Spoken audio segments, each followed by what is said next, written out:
Okay, we'll get started with this. It's 31 May, it's Sunday. I'm Charlie Garrett, and this is the CG Prophecy Report. Child slavery. It's Trump's fault. That and a lot of other things to go over on today's report. Okay, we got some news from Israel today. From All Israel, Israel's defense groups are becoming Europe's industrial partners. What began as an emergency procurement after Russia's invasion of Ukraine is turning into something more structural, a reorganization of parts of Europe's industrial economy around defense production. Israeli firms are positioning themselves at the center of it. Rafael's reported negotiations with Volkswagen over the production of Iron Dome-related components in Germany are the clearest signal yet. Rafael and Volkswagen are close to establishing a joint venture to convert Volkswagen's Osnabrück facility from producing cabriolets to manufacturing trucks, launchers, and other platform components for air defense systems, including Iron Dome and potentially Iron Beam. If you look at the prophetic scenario the way I do, in Daniel, the beast that is coming is an alliance of nations in the EU. So it's kind of, even though they're doing this, is kind of counterproductive to what's coming in the end times for Israel. So, and it's certainly that way. The Antichrist is going to be of Roman descent, and we know that because it says the people of the prince of the people to come who will destroy the sanctuary. That was Rome back in AD 70. And so we know that this person will be a Roman. He will be from the EU. It's, people like to make stuff up and say, well, America's descendant from the European Union, and therefore he could be a person in America. That's nonsense. It's going to be what the Bible says. It's not one of these confusing things that people make up to try to justify their theology. This Antichrist will be a Roman from the European Union. That's what's going to happen. So it's kind of counterproductive what's happening here, but the deal reflects more than opportunism. Europe is discovering that defense spending commitments are meaningless without manufacturing capacity. NATO members are now targeting defense expenditure of 5% of GDP by 2035, while Germany alone has committed hundreds of billions of euros toward military expansion and industrial renewal. Yet, Europe's traditional defense champions, Rheinmetall, Leonardo, Saab, and BAE Systems, already face years-long order backlogs. Israeli groups arrive with a different proposition. Unlike many European peers still scaling production, Israel's defense companies have systems tested under wartime conditions and, crucially, immediate operational credibility. The wars in Ukraine and the Middle East have transformed battlefield validation into a commercial advantage. Battlefield performance has become a more powerful sales tool than technical specifications. That shift is especially evident in air defense. Europe's renewed vulnerability to missile and drone attacks has accelerated demand for layered interception systems. Rafael's Iron Dome has already been sold to Finland and Romania, while Greece is also examining the system. Eurospike anti-tank missiles, in which Rafael holds a 20% stake, are already deeply embedded across NATO armies. Elbit Systems, meanwhile, is advancing plans to manufacture its Europulse rocket system in Germany through partnerships, part of a broader effort to establish a Europe-based missile production network serving multiple countries across the continent. Now, this is important because Israel has said they are going to rely less on other nations for their military, everything from missiles to bullets. And this is a way that they can get that revenue, that, technology, those type of things. Even if it's being built outside of there, they have all of this that will help them. Netanyahu had said that they want to stop any American assistance. I think it's in 8 years. It may be sooner than that. I can't remember. I read the article last week. They've been taking, billions of dollars over the years from America. And they understand that someday that is going to end. The next time we get a Democrat in the White House, they'll probably just say, well, we're going to stop funding Israel, and then they're going to just be cut off. So they want to plan in advance by weaning themselves off of America so they don't have to face that all of a sudden. It's a very smart move because the voter in America is the most fickle thing in the universe, I think. It's very sad that we can't just say, this doesn't work and we're not going to do this again, but we continue to do it. 4 years on, 4 years off, and it's like taking a gun and shooting yourself in the foot until you don't have any more foot, and so you start shooting the other foot. That's the American voter. From the Jerusalem Post, U.S. weighs secure AI base in Israel's Negev to counter China. This is a great idea. American and Israeli officials are discussing a joint initiative known in Israel as Project Spire. The proposed facility would combine the security standards of a U.S. military installation with the research and engineering culture of a major technology hub. The plan, as described in the op-ed, centers on 3 Israel proposed sites in the western Negev. Israel would reportedly provide the land through a long-term lease for American use, while the facility itself would be designed to host research and development, major server infrastructure, dedicated energy systems, chip design, AI model training, and potentially advanced semiconductor production. The strategic logic behind the project is not simply to build another tech campus. The next stage of the U.S.-China competition will require protected zones, where trusted allies can work together on AI without exposing sensitive technology to theft. In their framing, Project Spire would be the first node in a network of hardened AI bases, allowing American companies and allied researchers to collaborate inside secure perimeters governed by strict U.S. standards. Israel is an unusually strong candidate for the first such base because of its concentration of cyber, intel, military technology, chip architecture, and applied AI expertise. They also point to the presence of major American technology companies in Israel, including NVIDIA, Intel, Google, and Microsoft, as evidence that the country already sits deep inside the U.S.-led tech ecosystem. The Negev would also offer strategic continuity. The region already has a history of advanced U.S.-Israeli industrial cooperation, including Intel's long-running manufacturing activity in Kiryat Gat. A new AI base would build on that foundation while moving into a more sensitive domain. The computing power, energy capacity, software development, and chip capabilities needed for the next generation of artificial intelligence. So they're planning ahead. They're trying to drum China out of what's going on. The Negev would be a great place to do this. Okay, we got some news from Christianity today. Just figures. This is from Just the News. Federal government sues Chick-fil-A franchise alleging religious discrimination. The EEOC is suing a Chick-fil-A franchisee alleging the company denied an employee's request not to be scheduled on Saturday so she could observe her Sabbath. Chick-fil-A closes on Sundays, a policy going back 80 years. It was aimed at giving employees one day to rest, enjoy time with their families and loved ones, or worship if they choose. The worker, a member of the United Church of God, was a manager at Hatch Trick, a Chick-fil-A franchisee with multiple locations in Austin. The worker's Christian denomination observes the Sabbath on Saturday. Originally, Hatch Trick agreed to the employee's request, but later tried to schedule her to work on Saturday hours.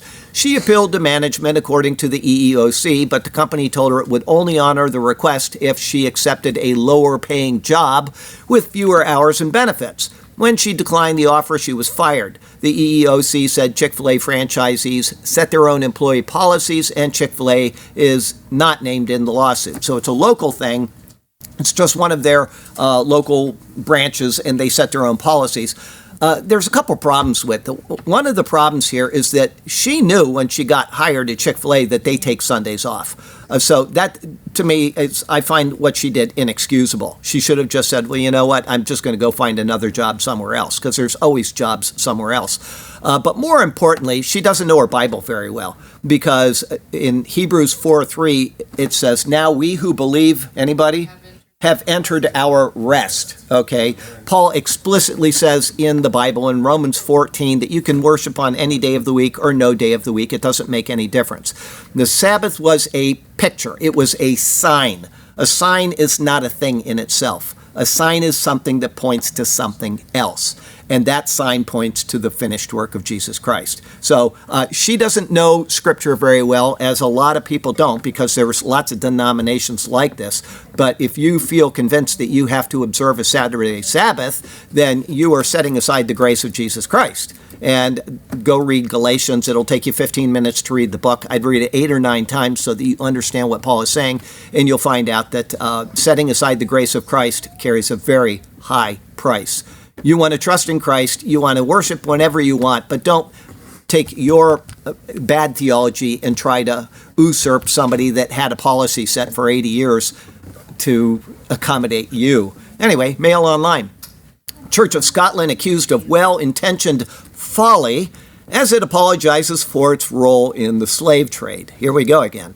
In an internal report on its links to the slave trade between the 17th and 19th centuries, the Kirk apologized for its historical involvement in transatlantic chattel slavery and its enduring consequences.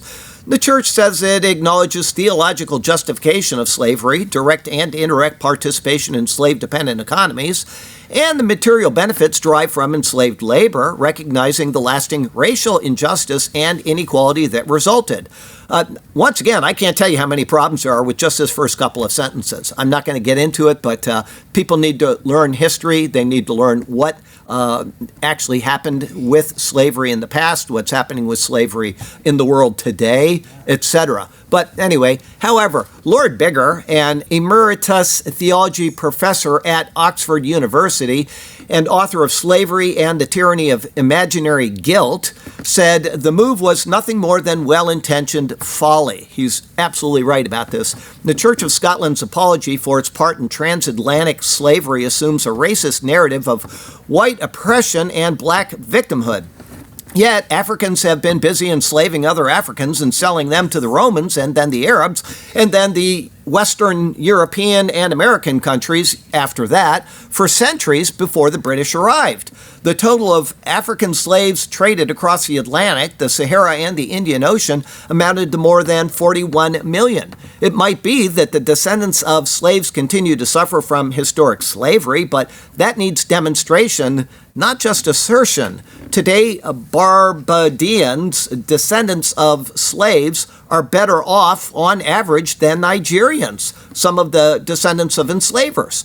The church's apology rests on politically partisan research. It's not just well-meaning folly, it's worse, it's dishonest. He added that Britain was one of the first countries to abolish slavery, later using its military might to dismantle the slave trade across the globe, including in Brazil, Africa, the Middle East, India, and Australasia. So there you go. That's part of it. The very first slave owner in America was... he was black, okay? We have a white descendant of a white slave here in the congregation right now. It was very common. It wasn't just black people, it was all people. That it was just something that was legal at the time. So this is all just nonsense. It's just, people trying to get their foot in the door like they do with you have to honor your neighbor by letting illegal immigrants into your society. And all of that nonsense has been coming up pretty much since the 1960s, but it's just ballooned since Obama became president. Now the whole world is infected with this.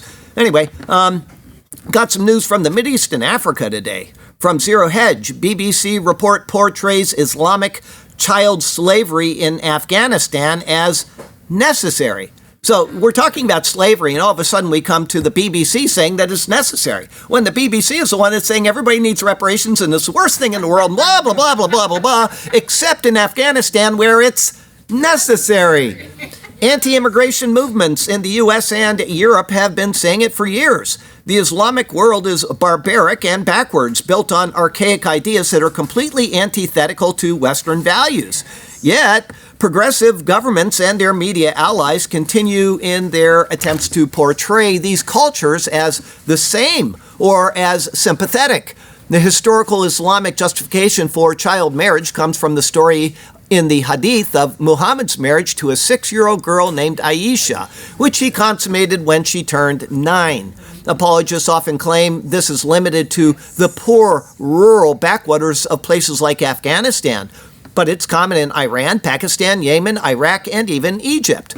In many cases, these children are sold into marriage in exchange for monetary compensation or property. Here's my goat, here's my daughter. In a recent BBC report from journalists in Afghanistan, child marriages are examined in dark detail, yet the BBC seems to place more sympathy on the parents, the fathers selling their daughters for coin while ignoring the grotesque nature of the tradition. In other words, blame the economic circumstances, not the parents doing the selling. However, this narrative glosses over the fact that child sex slavery is a long-standing problem in the Muslim culture, not a new trend spurred on by recent economic distress. The outlet presents the families selling children as sympathetic, suggesting that children will be sold, likely into a life of sexual abuse, but at least they will still be alive. No blame is placed on fathers who are either too incompetent or too lazy to secure the basic needs of their own children. And no blame is placed on the culture which normalizes the practice. In fact, the BBC diverts blame, here it is, to the loss of foreign funding from outside governments, meaning Donald Trump. It's his fault. And NGOs. This is a thinly veiled propaganda hit by the BBC. Afghanistan received substantial funding from the U.S. through the now defunct U.S. aid institution under Biden. U.S. aid dispersed nearly $4 billion to Afghanistan from 2021 until 2025, until it was shut down by Trump and Doge. The message seems to be this is Trump's fault. Keep in mind, Biden abruptly pulled all troops and private contractors out of Afghanistan in 2021, allowing the Taliban to retake government power and inflict the oppressive theocratic authoritarianism that leads to the conditions the BBC dramatically outlines. Little girls not being allowed to go to school is a direct result of Sharia law, which is a direct result of Biden leaving Afghanistan in Taliban hands. Thus, the only value of girls in the Afghan economy is as slaves for sale. The worst part is that in many cases, these girls are sold for marriage to relatives, meaning they will eventually be forced to bear children through inbreeding. Okay, so I've been pretty much around all of Asia. And I can assure you that there are places that are way, way poorer than what you're going to find in Afghanistan. Or maybe they're as poor. Okay, I'm not going to say like this. Okay, I've never seen, ever, a child sold by a father in Asia for sex slave. So it can't be what the BBC is saying. It cannot be. It's something else. It's cultural. It's satanic. Okay, from the times of Israel. Somaliland's first ever embassy, yes, anywhere, will open in Jerusalem, an envoy says. I am pleased to announce that the Republic of Somaliland's embassy will be located in Jerusalem. The embassy will be open soon, while Israel will also establish its embassy in Hargeisa, reflecting growing friendship, mutual respect, and strategic cooperation between our two peoples. Somaliland's ambassador to Israel, Mohammed Hagi, wrote, Foreign Minister Saar hailed the important decision to open the embassy in our eternal capital, Jerusalem, calling it another significant step in the strengthening relations between our countries and nations.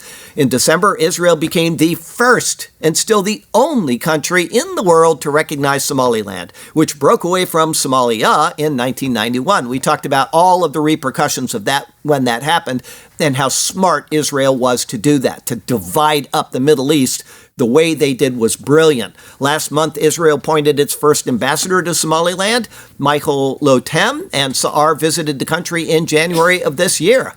Hagi was visiting Israel as he is not yet residing in the country and was received by President Isaac Herzog, which was also Somaliland's Independence Day. Somaliland has its own currency, passport, and army, but has struggled to win international recognition.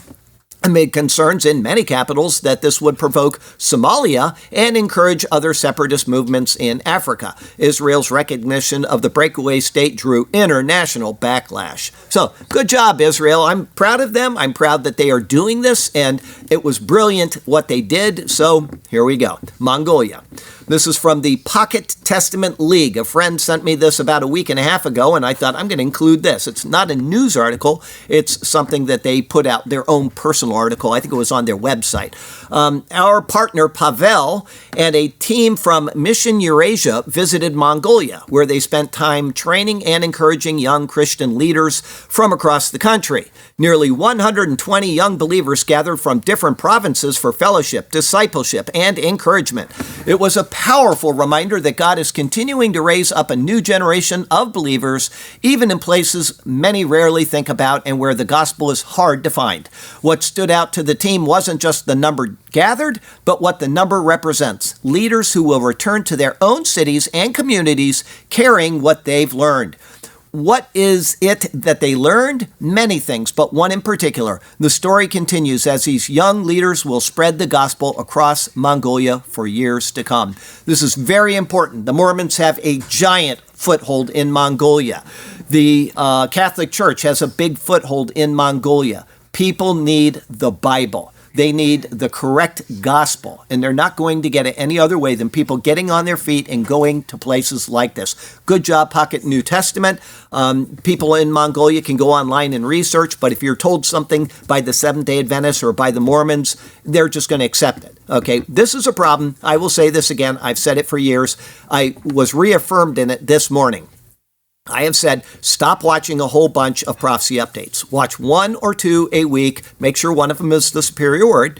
And then after that, go to a church and that it reads the Bible and analyzes the Bible. And then go home and read the Bible. You cannot know Jesus unless you know the Bible. And you cannot know God unless you know Jesus. It is impossible. And my friend over here, I won't point at him or her, but this individual told me this morning that I'm going to have to say she was watching prophecy updates. And I kept saying this. You need to read your Bible. You need to know what is being said because you don't know if you're being told the truth or not. Like this person that's stuck in that Church of God on Sabbath observance. You need to check these things out for yourself. And what did she do? She started reading the Bible and checking things out for herself. And hence, she's attending the Superior Word Church because of that. And she's grateful for it. And she was telling her own family recently that this is important and that they should attend a church that goes line by line through Scripture, analyzing what the Hebrew and Greek says and showing you how it all points to Jesus Christ. Stop watching these prophecy updates, except this one, maybe one more, and start reading your Bible. Do that. You are wasting your life if you are not doing that. Daniel 12 technology. A giant robot to be piloted that can smash through walls. From the screens of science fiction to real life. You know, you see on the movies, these guys get inside of a robot and they start breaking things apart. They did it. Many of us growing up could hardly wait for the day when robots would become a reality. But now that day has arrived. The dangers involved in the existence of humanoid androids are becoming ever clearer. A report has arisen about a Chinese robotics company that has started selling a giant pilotable robot. You just climb inside of the thing and start making it do stuff, okay? You can now climb into a giant mechanical robot suit and walk away inside of it. It costs 500,000 euros, walks on 2 legs, and is strong enough to smash through walls.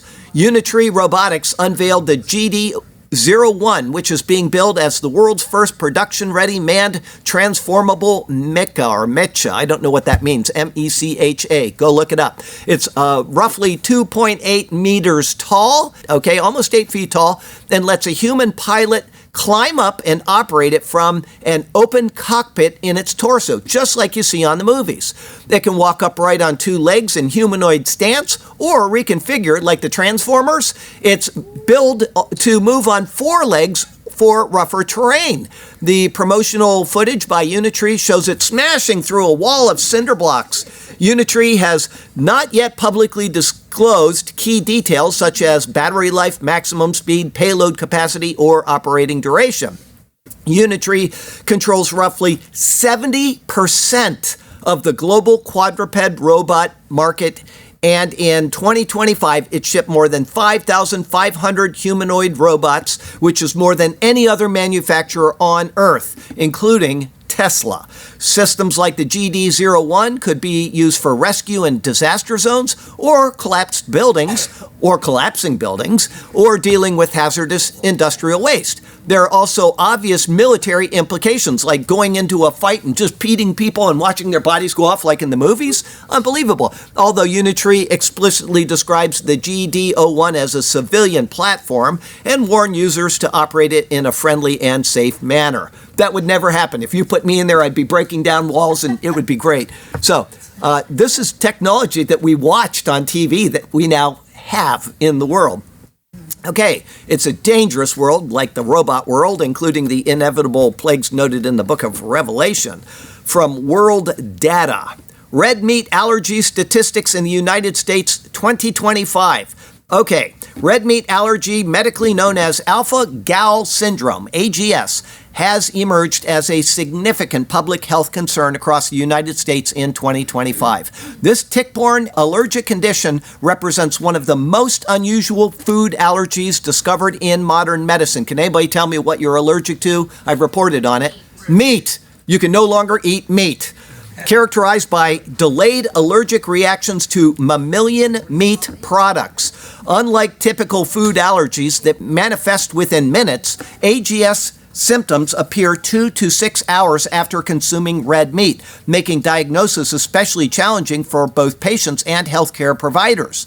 The condition is primarily transmitted through bites from the Lone Star tick, which transfers a sugar molecule in the bloodstream. When individuals sensitized to alpha-gal consume beef, pork, lamb, venison, or other mammalian products, their immune system launches an IgE-mediated hypersensitivity response that can range from mild hives to life-threatening anaphylaxis. The CDC has classified AGS as emerging infectious disease, with cases documented in all 50 states. And concentrated predominantly in the southern, eastern, and midwestern regions where Lone Star tick populations thrive. Estimated total cases up to 450,000 Americans affected since 2010. They can no longer eat meat. Incidence rate increase 2021 to 2025 is 5,520% increase in just 4 years. Prevalence increase, 2015 to 2025, 5,566% increase overall prevalence. Geographic concentration, predominantly southern, midwestern, and mid-Atlantic states.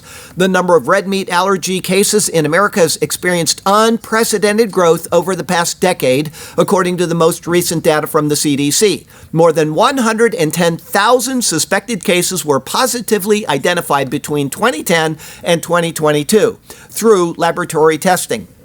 However, public health experts emphasize that this figure represents only confirmed diagnoses, and the actual burden is considerably higher. The CDC estimates that as many as 450,000 Americans may currently be affected by alpha-gal syndrome, with many cases remaining undiagnosed due to a limited healthcare provider awareness and the condition's atypical presentation. Next article, Connecticut Centennial. Beneficial blood sucking. Bioethicists claim tick-borne meat allergies are good because they'll make you stop eating red meat. The bioethicists believe that if eating meat is morally impermissible, then efforts to prevent the spread of tick-borne AGS are also morally impermissible. These people think it's okay for you to get infected with these things. Next article, General Dispatch. Across America, farmers are reporting scenes straight out of a nightmare. Mysterious boxes of ticks appearing on rural properties.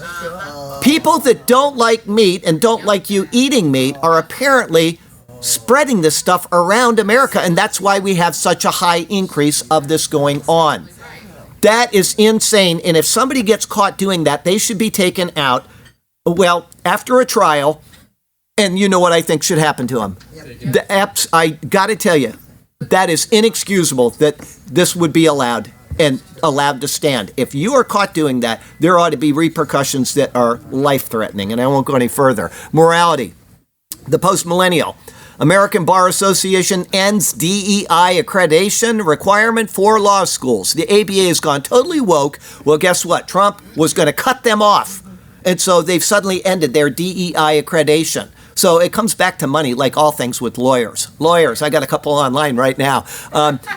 Okay, talking about lawyers, I'm going to stop. This just came to mind. I want to tell everybody here this. This is important. I did not know this. My uncle and aunt died over the past year. And my brother became the trustee for their estate. Somebody has to do it legally. Poor guy got stuck with this deal, okay? One thing you can do, and I never knew this, and you can do it in 5 minutes. If you have a bank account, you go to the bank and you get what's called a POD, payable upon death. Maybe it's PUD, payable on death, POD. Okay, so you got this POD. You fill it out and you can designate anybody you want. You can designate your 2 children, or you can designate your 2 children and your friend over here. Whoever you put on there, they have access to that, and it does not go into your trust. It is separate from that, and they have immediate access to it. My uncle's trust is going to take over a year to settle, and everything was done. Everything is written out, everything is on paper, and yet it's going. So in the meantime, all the money has to come from somewhere to pay for all of the things that are going on. If you get a POD from your bank account, that money becomes immediately accessible, and your children don't have to go through this, and they don't have to go through lawyers. So I never knew this. Get that done. My wife and I went and took our bank account and we put it in our children's name this past week. Now, I may get whacked in the next couple months, and if that happens, I would go looking around for suspects maybe. Obviously, I'm kidding. Oh, my daughter's back there going, okay, so there you go. That's important. Do that. Do not forget to do that. If you don't do that, that money becomes a part of this estate that has to suddenly be going through lawyers and through all of that kind of stuff. So get your POD or whatever it's called. Took 5 minutes. My brother actually did his online. He's a single guy, and so he was able to do it that way. Because my wife was there, we both had to be there and sign and all that kind of nonsense. But do that. Back to the lawyer stuff. In April 2025, President Trump issued an executive order directing Education Secretary McMahon to assess either the suspension or termination of the ABA as the unlawful accreditor in law schools, citing the DEI requirement as unlawful. And all of a sudden, they changed their moral base. Imagine a lawyer doing that. Lawyers! These are some of my best friends. I wouldn't say that otherwise, but I got at least 3 that are very good friends of mine that I can pick on. Gateway Pundit. Kansas judge blocks ban on sex change treatments for transgender kids, claiming it violates state constitution and parental rights. These judges, man. Epic Times, Hungary's new government starts adhering to EU positions on social issues. They voted in the wrong guy, and they're going woke just like the rest of the EU. Gateway Pundit, Democrat, New York congressional candidate backed by radical Mondani pushing trans Bill of Rights, wants taxpayers to foot the bill for surgeries, housing, and more. New York is going to collapse under the weight of this guy. That's what's going to happen. Zero Hedge. BBC's former news director says trans bias and progressive madness drove her out. Zero Hedge. UK schools push radical race doctrine on kids, claiming black people cannot be racist. Yeah, no, they can't. Black people cannot be racist. They're dark. You guys are dark, so I'm going to have to study and find out if you can be racist or not. I don't know. But, my daughter is dark too. She's a very dark girl, and I assume that she might not be able to be racist because she's not black, but she's very dark. So we'll find out. I'm going to study this. Got some other news. UCBP. Trump administration delivers a full year of 0 releases at the border. 185,000 people a month coming in. We can't do anything about it. We need more laws. 12 months of 0 releases. The DHS And the CBP announced the U.S. Border Patrol's 12th consecutive month of zero releases at the border, continuing the trend of historically low border crossings, unlike April 2024, when more than 68,000 were released under Biden. The sustained decline in illegal border crossings and apprehensions, now at levels not seen in over 3 decades, shows the impact of robust enforcement policies, with daily apprehensions down 95% from the previous administration and 15 consecutive months of fewer than 9,000 southwest border apprehensions. The border remains more secure than at any point in history. Zero Hedge. This is important, and this is kind of scary for me. I got some friends actually one friend, I got 2 friends from Taiwan. Anyway, but one of them is somebody I know, and this kind of worries me. Taiwan loses its strategic importance in 18 months, says Khamat Palihapitiya or something. Anyway, I'm not going to try to pronounce that again. But they are strategically important to us right now. What is going to happen if they lose that strategic importance? Will America still stand with them? That's the question. Okay. Taiwan is strategically important for 3 main reasons. It is indispensable to global semiconductor production. It sits at the center of the Western Pacific security architecture. It remains a major flashpoint in U.S.-China relations. In other words, Taiwan is critically important to the United States because it is not only a semiconductor production supernode, but also a geopolitical fortress against China and a potential flashpoint in U.S.-China relations. However, this guy, who I can't pronounce, CEO of Social Capital and part of the All In podcast, pointed out that Taiwan could be on track to lose one of its most strategic advantages in the next 18 months. We're 18 months from Taiwan not being an important moment of conversation in the way it is today, because we're at a point where we're probably 1 to 2 nanometers away from being able to do what we need Taiwan to do strategically for us today. And so, as we scale up our chip fabrications, as we get more capacity, and interestingly, there are these orthogonal technologies being developed. I don't know if you guys saw, but Neuralink was showcasing a machine that is literally operating at the almost nanometer scale to do the brain operations for the implantation all automatically. When you have the dexterity and the capability mechanically to make these things, the real reason then is a very different one than what it is today. Today, it's economic. And if you take that off the table, I think we'll have a very different attitude toward Taiwan. They will no longer have the advantage in making the chips, is what he's saying. And when that happens, that's the main strategic reason why we're allied with them. There are other reasons why we're allied with Taiwan, but that's the main one as far as economically and strategically. If that's taken away because we can now develop them in other parts of the world, how will they be treated? And I wonder about that. Zero Hedge. UK moves to ban new North Sea oil and gas licenses permanently. Now, this is a country that has gone so far down the tubes in the past couple of years, it is unbelievable. And yet they're taking the gun that has been shooting their right foot, and they're now shooting their left foot. Okay. The UK government will introduce legislation banning new North Sea oil and gas exploration licenses. Before I go on, do you know what they're doing right now? They're saying, we want the waivers for Russian oil to continue because we need oil. Yeah. So it's okay to the guys that are threatening the UK almost on a daily basis, they're willing to take their sanctions off so that they can get their oil, but they're going to ban their own oil industry. It's just like California. These people can't think. Critics argue the policy will increase Britain's reliance on imported fossil fuels, you think, while damaging Scotland's oil and gas industry.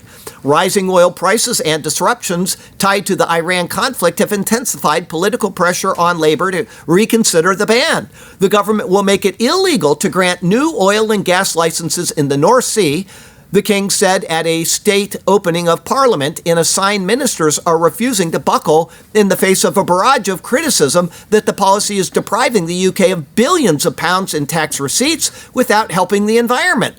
Just what California's doing, right? As part of an energy independence bill announced in the King's speech, the government will bake into law its pre-election pledge not, so this is an energy independence bill. And yet they are pledging to not explore new oil and gas fields in a bid to take control of our energy security. They're cutting off their energy security to take control of their energy security. In its 2024 manifesto, the Labour Party made a ban on all new exploration and drilling licenses in the North Sea a key pillar of its promise to turn Britain into a clean energy superpower, which hasn't worked anywhere in the world, it's not working anywhere in the world, and it's not going to work anywhere in the world, and it causes more damage to the environment than using oil, because you have to dig up giant mountainsides, destroying them in the process of getting out these batteries that last a little while and then they go bad by 2030. But since entering government, the party has come under growing pressure to renege on the promise, with critics arguing it strangles one of Scotland's most vibrant industries and fails to improve the UK's environmental footprint. It doesn't do anything except harm them. Oil and gas still accounts for 3/4 of the UK's energy mix, and the majority of those fossil fuels are now shipped in from abroad, meaning other economies benefit from the job creation and tax receipts that are derived from the lucrative drilling and refining processes. Calls for the ministers to rethink the ban have grown louder since the outbreak of the war in Iran led the price of crude oil to nearly double in a month. Last week, Norway, which drills for oil in the same area of the North Sea as Britain, approved plans to reopen 3 gas fields that have been shut for decades to help sate the global demand for fossil fuels caused by the closure of the Strait of Hormuz shipping lane. So Norway sees it's a problem. They say, well, we're going to start working on it. The UK is doubling down. 2 of Labour's main political opponents, Reform UK and the Conservatives, have both vowed to overturn the ban in a move they say would help increase the UK's tax take and inoculate it from any acute supply shocks. The ban, which the government claims will help Britain off the roller coaster of fossil fuel markets, has also drawn criticism from the U.S.'s ambassador to the United Kingdom, who has used multiple interviews to urge Britain to make more of its reserves. Shadow Energy Secretary Claire Coutinho accused her opposite number, Ed Miliband, of being utterly deluded for seeking to put the ban into the statute book. He's not making us more independent. He's making us more reliant on foreign imports. Nothing they do makes sense. Nothing. If you're on this side of the aisle, I have no ability to reason with you any longer. The things that are going on in moral decisions, in decisions like this lie about climate change has been so pushed on the people, and they come out last week at the UN, and they said, well, we were wrong about it. We were wrong about climate change. All of that money, trillions of dollars thrown away. Oh, we made a mistake. Yeah. No, we've been saying it from this pulpit for years. It's nonsense. Native news. Interior launches effort to streamline oil and gas permitting in Alaska Petroleum Reserve. Imagine that. We're going up in oil and the UK is going down in oil. Gateway pundit, DHS Secretary confirms 50% of all murders in Fairfax County, Virginia, committed by illegal aliens. And that's just in Fairfax. From the Signal, NPR cuts newsroom jobs due to, I'm so sorry to read this. I don't think I can continue. They cut newsroom jobs due to federal funding loss. So they said all along that we don't need the government, but we appreciate it and we're independent and it's no problem. We're not biased. And then come to find out it's exactly what everybody said for the past 50 years. Gateway pundit. Virginia Governor Abigail Spanberger signing executive order to keep ICE away from polling places. Why would that be needed? Why would that be needed? They don't know. No. They do. The Post-Millennial. Cambridge Council drops gun violence surveillance tool to protect minorities and immigrants. Same thing that happened in Chicago and 2 other cities we reported on. Those who voted to remove the surveillance system shared concerns that it leads to over-policing of minority communities. They've got this thing that picks up gunshots, and they can immediately send people over to where the gunshot was and take care of the crime. They're getting rid of it because all the gunshots are coming from... Yeah! Let's think things through in life, right? Zero Hedge. UK police log 1-year-old baby. The UK police log a 1-year-old baby as a crime suspect. What? Hundreds of kids are flagged for offenses. This is the problem. They've got people on trains and in cities all over London stabbing people. Allah Akbar, stabbing him. And they put him in jail for a year and then they let him back out. And they're citing babies. A 1-year-old baby allegedly causing a minor injury to another toddler. Flailing around, hits another toddler, and they do a police report. Wow. If you're over here, you're gone. Who said it? A sure cure for seasickness is to sit under a tree. Spike Milligan. Good job, Spike. Okay, got a lesser cure for you. UK says pimping kids is okay. That, in fact, it's the Islamic way. Little girls are on sale. They've been groomed for the veil, while Westerners scream, there's no way. Okay, got a couple ironies here for you. Yeah, this is typical of this side. Mail Online. Gray-haired woman in Make America Kind Again t-shirt is filmed delightedly beating Donald Trump pinata to pulp with a metal bar. Yes. Yes. Okay, Mail Online. This is reasonable. The temple that housed Japan's eternal flame for 1,200 years is destroyed by fire. Such is the world we live in. So from Sarasota, Florida to Ulaanbaatar, Mongolia, I'm Charlie Garrett, and that is your CG Prophecy Report for the week.